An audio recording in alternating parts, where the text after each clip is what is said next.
How would you like a 15% discount to my daily email, the stack of stuff, the show notes, discounts to the conference, all of that? All you need to do is text the word show to 33777.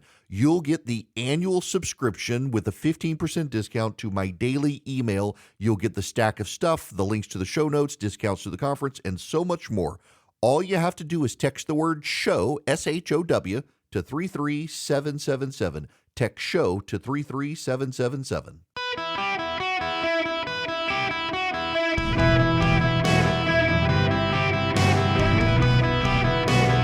Welcome to the Eric Erickson Show podcast, Hour 3.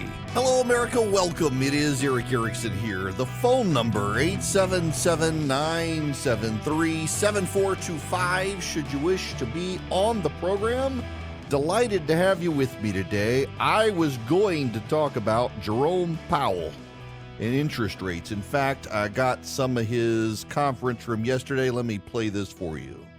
So you're right. They're pretty modest changes, but you're right. There was an uptick in the longer run rate, and also there's a 25 basis point increase in 25 and 26. In terms of are rates going to be higher in the longer run, if that's really your question, I don't think we know that. I think we think that rates were generally low during the pre-pandemic, post-global financial crisis era for reasons that are mostly, important, slow-moving, large things like demographics and productivity and that sort of thing, things that don't move quickly. But I don't think we know. I mean, my instinct would be that rates will not go back down to the very low levels that we saw, where all around the world there were long-run rates that were at or below zero. In some cases, I don't see rates going back down to that level, but I think there's tremendous uncertainty around that. I want to say something about this before I got a call I want to go to here from Cam. Cam, give me just a minute because I'll take you in this segment on this issue. ZIRP. ZIRP is an acronym people throw around a lot these days. So what is it? The Bader-Meinhof phenomenon. You start hearing a word all the time. You never heard it. Now you hear it all the time. And it is a psychological phenomenon where when you don't understand or haven't processed the meaning of a word or something, you kind of tune it out. And once you've understood it, now you hear it all the time. You're like, my gosh, how am I only hearing about this now? You've heard ZIRP and probably didn't realize what people were talking about. Zero interest rate policy, ZIRP. When the feds cut interest rates so low, y'all, I've got a Yukon Denali, and I trade mine in about every 3 years. Jim Hardman, we're going to be talking here soon.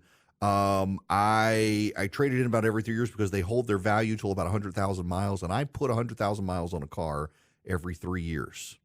And I need a reliable vehicle. I don't need downtime. I can't have my car in the shop because I travel so much.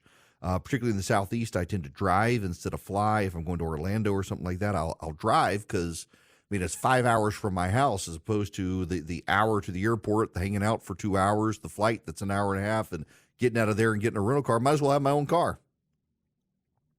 My interest rate on my Yukon when I traded it in 2022 was 0.75%. We had zero interest rates. And banks weren't making a lot of money. Your savings account weren't making a lot of money. And here's the thing you got to know about ZIRP and zero interest rate policy.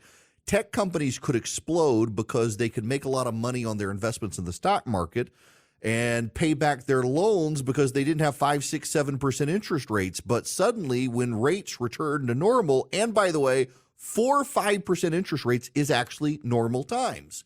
But rates were so low from about 2008 with the economic meltdown and the housing market meltdown and the bank meltdown then to now that people got used to over a decade plus ZIRP, zero interest rate policy. Every time something happened, the Fed lowered rates a little lower. We never went to negative rates, which is what Japan did and just came out of. But ultimately, because of the Biden administration's prolific spending during COVID, ZIRP had to go away because Biden sparked inflation. And one of the great ways to stifle inflation is to raise interest rates to restrict the flow of money into the private sector. ZIRP died because Biden enacted his COVID policies. It's funny to see all these tech billionaires who are progressives. They became billionaires because of ZIRP, and ZIRP got killed by Joe Biden's policies, and yet that's the guy they're backing. Because, like black and Hispanic voters voting for Trump, they're voting for Biden for cultural issues. But the Fed wants to bring rates down. We are actually high for interest rates right now in the last 20, 30 years. Back in the 70s, rates were even higher, but 3 to 5%, that's reasonable interest rates. What's so wild is that during this time, people forgot that ZIRP was the anomaly. People forgot that very low interest rates were actually an anomaly in American history. Rates around 4, 5, 6% have been the norm. And people, because it lasted for a decade, forgot how to do business during normal times. And these tech companies that could just make prolific purchases of other companies and do things where they were actually losing money, but they were making so much in the stock market, they could offset their economic losses, that all of that has gone away. It's up into the economy, and it has renormalized the economy. And so for Jerome Powell to say he doesn't actually think rates are going to go up higher, but they're not going to come down as quickly as originally thought, and they're not going to go back to ZIRP, is a big thing that disrupts the economy, but disrupts the economy in a good way as people get back to normal. Those on fixed incomes were doing terrible under ZIRP because their interest rates, their checking and their savings accounts were getting nothing. I've got my Apple Card. I get a savings account, and so I get a couple percentage points every time I use my Apple Card, and I have it go into the savings account. It's getting close to 5% now. I've got another savings account that's getting well over 5%. Didn't have that when ZIRP was around. You have that now. People can make reliable, steady, safe money at 5, 6% interest rates that they couldn't with ZIRP. The world has returned to normal, but a lot of the tech companies really hate not having zero interest rates. A lot of companies got used to it, and now they forgot how to do business in normal economic and normal interest rate times, and the Fed is basically telling them, get used to it. They're going to stick around. We're not going back to ZIRP. We're staying in normal times. Learn how to remake money in normal times, and that's actually very stabilizing thing. Now, I want to take Cam's call. He's waiting very patiently. Welcome to the show, Cam. How are you? I'm doing well, Eric. Hey, first-time caller, let's get right to it. Yesterday, Jerome Powell did announce that they planned on 3 interest rate cuts in 2024. Mm-hmm. I believe it'll happen before the election. The knock-on effects of this will lower mortgage rates, credit card rates, car loan rates, anything adjustable. The interest rates will come down and everybody will feel good. Then the third thing is, I believe that they will announce the unemployment rate will fall below 3%, something like 2.95. It's at 3.9 now. And I believe they did this in the last Jimmy Carter election. And after the election, they will disclose that they changed the formula for how they calculated unemployment. Okay? They will justify it by saying it was a more accurate method to take a look at unemployment. And guess what? They don't need congressional approval to do this. Right. The Secretary of Labor can approve. And, of course, the Biden administration will be hyping this up and taking full credit. What do you think? Yeah, a couple of things. One, I actually am in the camp that says the Fed doesn't pay that much attention to the politics of the matter. I absolutely think they're going to cut interest rates. They've said as much. They're going to cut interest rates. Well, if you believe that, I think there's someone out there that has a bridge they want to sell you. Well, it may be so, but at the same time, the ups and downs of the interest rate cycle for the Fed, they've been pretty predictable based on where inflation has and hasn't been. Inflation was up, so they had to raise rates. Inflation isn't quite at 2%, which is why they're saying they're putting it off. They were going to start cutting rates in March, people thought. Right. They didn't do it, but they are saying they're going to do it later this year. They're not going to pay attention to the politics. The Fed's not going to pay. What is going to pay attention to the politics of it is the Labor Department, the Treasury Department, and all those other agencies like the Consumer Protection Financial Board. They're the ones who will pay attention to the politics of it and will do exactly as you said. They will revise the definitions for what is employment. They're already doing that, by the way. They started doing that in the Obama administration, where if you worked 8 hours a day, even if it was through 3 jobs, they reclassified you to full-time labor, even though you had 3 part-time jobs. The Biden administration is going to do that. Likewise, they will come out and revise. They've already revised the last month's labor. Now, the key here, however, that I think is very important is we got to remember that we have outside data. This is why it's harder for the American government to lie about its data. They do. I'm not saying they don't try to fudge the numbers and politicize it. This is why it's harder, though, for the federal government to do it. Because there's private sector data that's reported. Companies report, ADP reports, private payroll services report, and you can take the private payroll service numbers and have a suggestion of where the public numbers are coming from. And if they are very far aligned, then you know there's a problem. So take last month's numbers, for example. The Fed came in, had a massive increase in hiring, had a massive decrease in the unemployment rate, and there was a big deviation from what ADP and private payroll services reported. And even on CNBC, they were like, well, this is really out of line. There's probably going to be a revision. Turns out there was a revision. That's why it's harder. And because it's harder to do, we rely on this private sector data. I want to go back to this Fed point, though. There's no bridge to be sold here. I actually know a number of the Republican members of the Federal Reserve who Trump appointed and have spent time interviewing them at some off-the-record meetings in the past year, and I don't think they take the political environment into it. I think you think they take the political environment into it.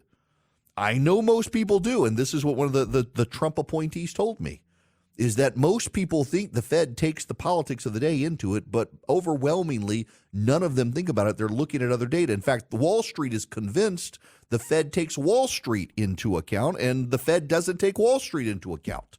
It's not so much a black box as it is everyone is convinced the Fed is doing something based on the agenda they think it is, and the Fed is doing something different. So plenty of you out there right now think I'm a sucker for believing this, but I'm telling you, the Donald Trump appointed members of the Federal Reserve tell me that they are not taking politics into account.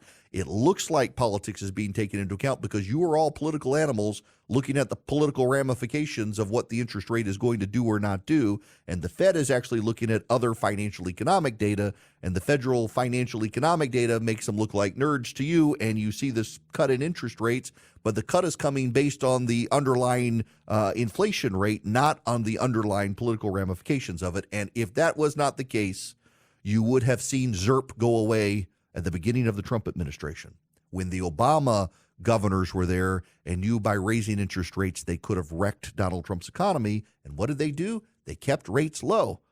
If the Obama-appointed Federal Reserve didn't play politics with interest rates when Donald Trump was president, why should we presume the Trump appointees during the Biden administration will? And by the way, that's the way it works. These guys have these tenures that rotate off over time. They don't align with the presidential administration.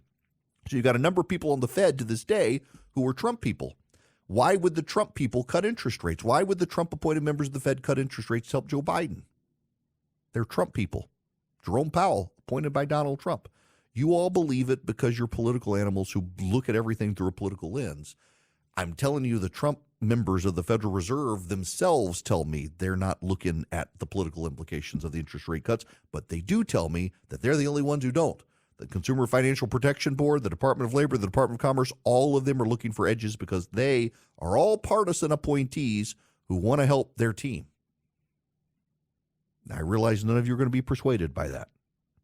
I'm just here to tell you the truth, not what you want to hear. Welcome. It is Eric Erickson here. By the way, just randomly, a friend of mine sent me this from Apple Insider. This is worth reading to you real quick. The Department of Justice's massive antitrust lawsuit against Apple is based on old information. Merrick Garland and company are going to lose if they rely on arguments where practically every point made is no longer true.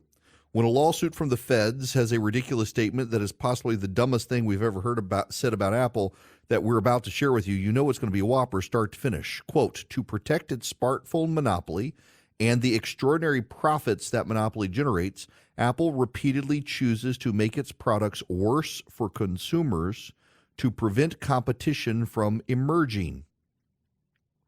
You'd think that since the Department of Justice suit was years in the making and its concerns were not a secret, that statement might have been edited out because somebody along the way spotted the lunacy of it. Anyway, through it all, and while the DOJ was crafting this literary brilliance, Apple has been having a back and forth with the DOJ about extraordinary profits and other antitrust matters. Clearly, Apple knew what they were being asked. Upon retrospect, Apple has acted specifically to counter the criticisms it knew was coming. The result is that almost every single point made on Thursday by the DOJ has been addressed. Let's start by looking at the Attorney General's points about messages. He clearly isn't up to the news or who's responsible for poor quality messaging between Android users and Apple. One part that was perhaps simply incorrect even before any corrective action by Apple concerning messages, the DOJ argues Apple has forced people to buy iPhones in order to message people. To be generous to the DOJ is probably thinking of Apple's own iMessages and how that's been limited to Apple devices and Apple users. But Apple's already announced it will support RCS messages used interoperably with iMessages ones. The DOJ does not appear to clear on this point. Apple makes third-party messaging apps on the iPhone worse generally and relative to Apple's messages, Apple's own messaging app, by prohibiting third-party apps from sending or receiving carrier-based messages. This is just nonsense. This actually is nonsense. Apple and its closed ecosystem. Apple opened up the iPhone's NFC capabilities with the introduction of Tap to Pay. The DOJ claims that there are issues with Apple's Watch having preferential treatment and that rival smartwatches have only limited access to software and hardware. But this is harder to follow because Android watches work best with Android phones as well. This is dumb. So the DOJ repeatedly makes claims about Apple and iOS that actually aren't even true anymore. They baked in their claims at a time where it's just not true. So they argue, for example, that that Apple's watch has 70% of the performance smartphone market, but actually it only has 62% of that market. They don't understand the underlying technology. They don't understand it. They don't understand the changes. They're using old data. They're going to lose this lawsuit. Good. They deserve to lose it. It's a stupid lawsuit. Regional banks are having all sorts of problems with, I mentioned ZIRP. ZIRP gone away. They should be making money, but a lot of them got into commercial real estate during COVID. Those businesses and buildings are empty and nobody's there to pay the rent. And so now these regional banks are having problems. It's why my friends at Swiss America are sounding the alarm about the secret war on cash. With all these interest rates soaring and banks teetering on collapse, Swiss America wants to educate you on how to protect your hard-earned assets now. You can read their report, The Secret War on Cash. The Secret War on Cash is free to you guys. All you have to do is call or text my name, Eric Erickson, to 800-289-2646. That's 800-289-2646. The all-out war on cash is spreading, so read The Secret War on Cash. It is free to you guys. Just mention Eric Erickson when you call or text 800-289-2646. That is 800-289-2646. Text or call. Give them my name, Eric Erickson, 800-289-2646. Message and data rates may apply. It's Swiss America. Hello, America. It's Eric Erickson here, and I am delighted to have you with me. The phone number is 877-973-7425, should you wish to be on the program. For 2 hours, I have suggested to you that you should text Eric to 33777. Click on the first link and read the piece entitled Pause. Here's why. Next Friday is Good Friday. If you ask secular atheist historians, take the Christians out of it. If you ask secular atheist historians of an academic pedigree, what is the most important event in human history?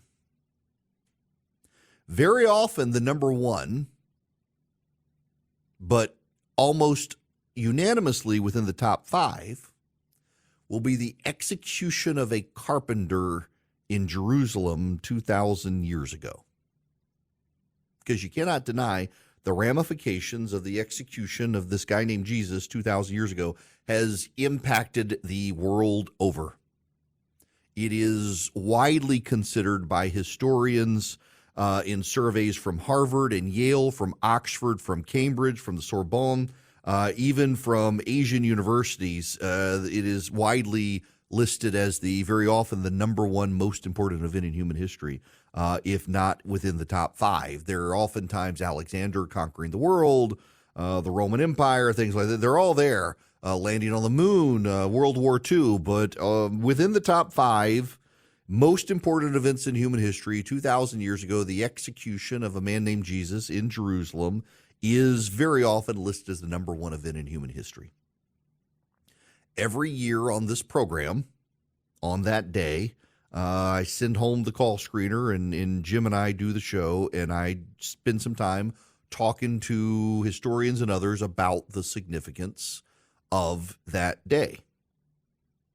And I wrote a piece this morning, and it's actually my syndicated column in newspapers across the country this weekend, as we head into Holy Week. It begins on Palm Sunday and ends on Easter Sunday a week later.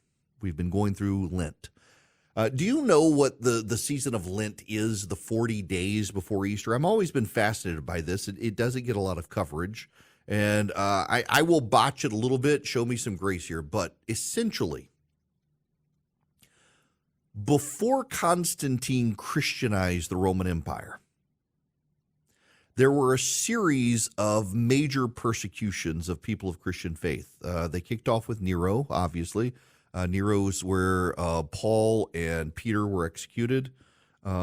Christ's relatives were all executed by Nero. They decided they wanted to stamp out the bloodline of David, but not just the bloodline of David. They particularly wanted to stamp out anybody who could be related to Jesus of Nazareth. So they killed his sisters and brothers-in-law. He had several sisters and their children.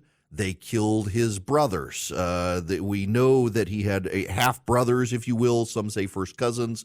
But in the Bible, they're listed as James and Joseph and Simon and Jude and his sisters, plural. So we know he had at least 2 sisters. So James the Just, is not the Apostle James, but Jesus' brother who became a leader in the early church. They threw him off a roof. His brother Joseph was killed. His brother Jude was spared, actually, by one emperor and then murdered by the next, as were his children and grandchildren. We know that this is, by the way, documented history. You can read Eusebius, the history of the early church. You can read Josephus. You can read Tacitus, the Roman historian. All this stuff is documented, that they exterminated Jesus' bloodline because they were tired of, this belief in a Messiah coming from the line of the house of David, and they were tired of the Christians saying actually it was this Jesus guy and his family being there. So they were all executed. We know this. This is real history. Take the church out of it. This is documented by secular historians of the time. So it is a profoundly major event in human history because of what came there: the rise of Western civilization, the collapse of the Roman Empire, the rise of the Byzantines, the collapse of the Byzantine Empire, the spread of missionaries around the world, the Christianization of the Western world, then the post-Christianization of the Western world, the rise of Christianity in China. You know, it's one of the things Xi Jinping is extremely concerned about, is the rise of Christianity in China. Get this, there are 350 million Americans.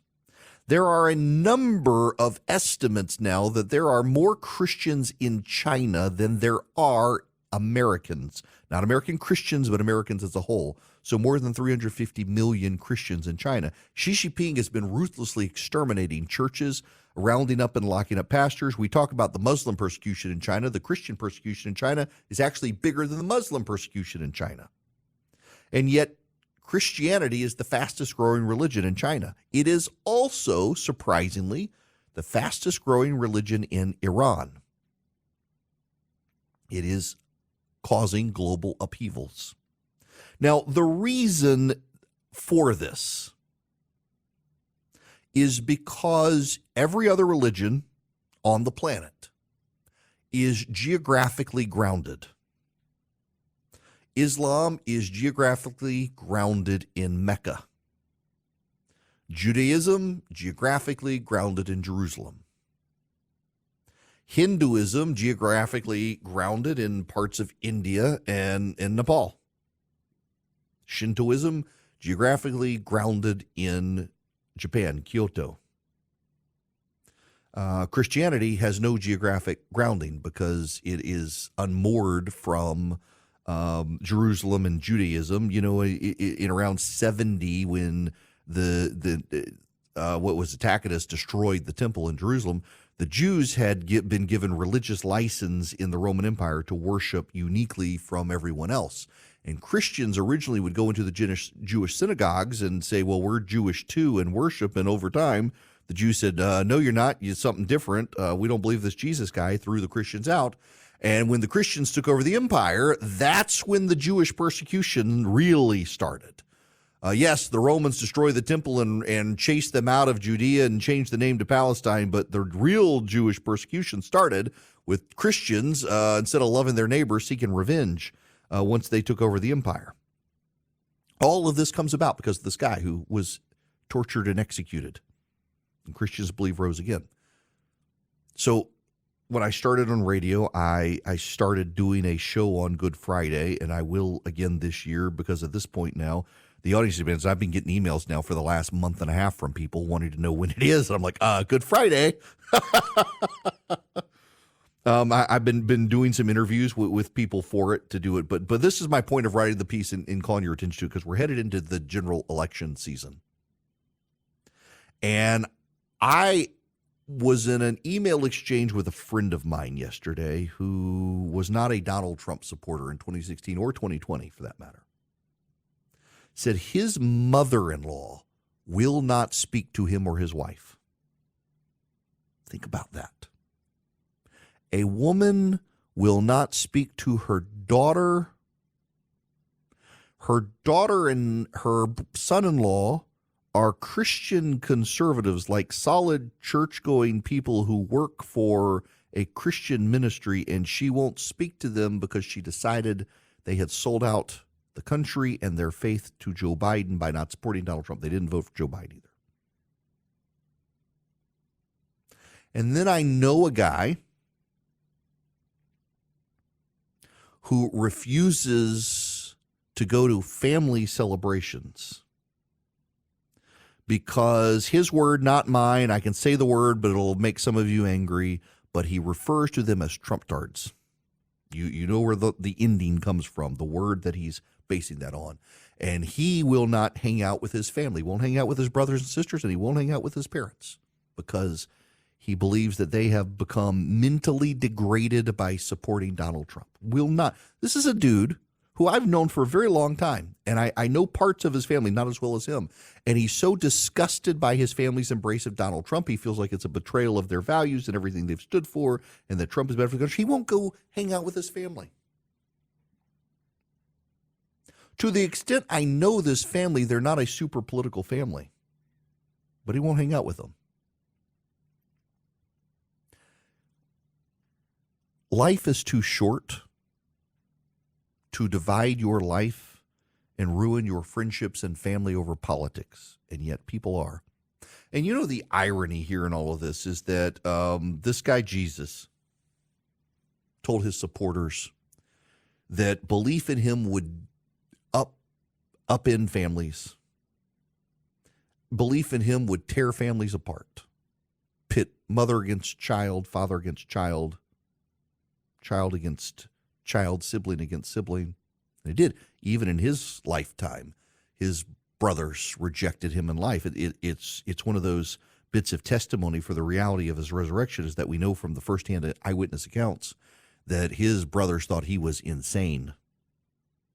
They tried to stage an intervention with his mother, who Christians believe that an angel appeared to Mary and told her, you're going to be with the Messiah. You're going to give birth to the Messiah. And yet Jesus's apostles, they're writing their firsthand accounts of what happened and what they and their eyewitnesses saw. His mother shows up with the brothers and says he's crazy, tries to stage one of the first documented interventions in human history, tries to intervene and drag him out of a synagogue and say, dude's out of his mind. Y'all shouldn't be listening to him. And an angel appeared to this woman, Christians believe, and here she is trying to do an intervention. The brothers thought he was nuts. Didn't want to have anything to do with him, told him to get out of town, basically threw him out of town.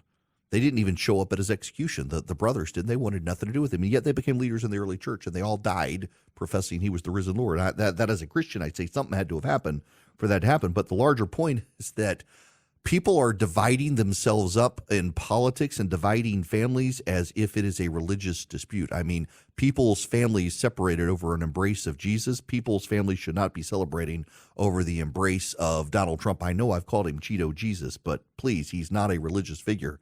He is not the Messiah, and he's not going to save you or this country. You are going to save this country or not him. If you believe that only he can save the country's already screwed, because no one man can save a country that is a republic made up of the goodwill and generosity of the American people. So stop choosing your friends and enemies based on politics, please. And stop insisting that others do it as well. Life is too short for that. If you're a person of faith, particularly if you're a Christian, you believe in the sovereignty of God, he's either on his throne or he's not. And if he's on his throne, nothing you can do can stop what's coming, because it's all part of his will. So there's no reason for you to pick and choose your friends based on your politics.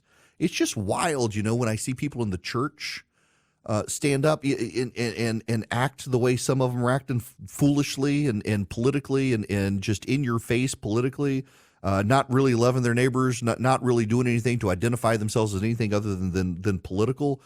So I was reading through Jeremiah and reading through Amos, and it's always struck me in the Old Testament the number of prophets who would stand up and say that the legit prophets, the Isaiahs, the Amoses, the Jeremiahs, that they were wrong. And it was always a nationalistic fervor, these false prophets. It was always out of a sense of nationalism. How dare they say Israel's going into exile? Don't they know Israel's God's people? There's no way God would send us into exile. And yet... And I see these people in churches and some pastors with nationalist fervor. Don't we, God bless the USA. The USA we're God's people, blah, blah, blah. No, you're not. Nothing particularly uniquely Christian and special about the United States. Every single country is temporary. There's only one country that's eternal. So I just want you to read that piece. Text Eric to 33777. It's called Pause. We're headed to Good Friday. We're headed through Palm Sunday.